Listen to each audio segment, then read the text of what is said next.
त्यांच्यापर्यंत रोजगार आणि अधिकारिता पोहोचणार आहे।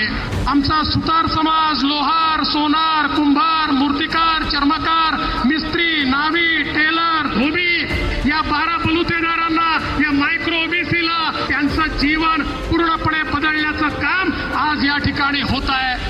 आणि टेक्सटाईल पार्क ही तर अशी संकल्पना आहे की आमच्या अमरावतीला जगाच्या नकाशावर आणण्याचं काम मित्रा टेक्सटाईल पार्कमुळे होणार आहे। ज्या एका पार्कमुळे जवळजवळ 3 लाख लोकांना रोजगार हा त्या ठिकाणी मिळणार आहे। समाजाच्या सर्व घटकांच्या पाठीशी आपलं सरकार उभं आहे।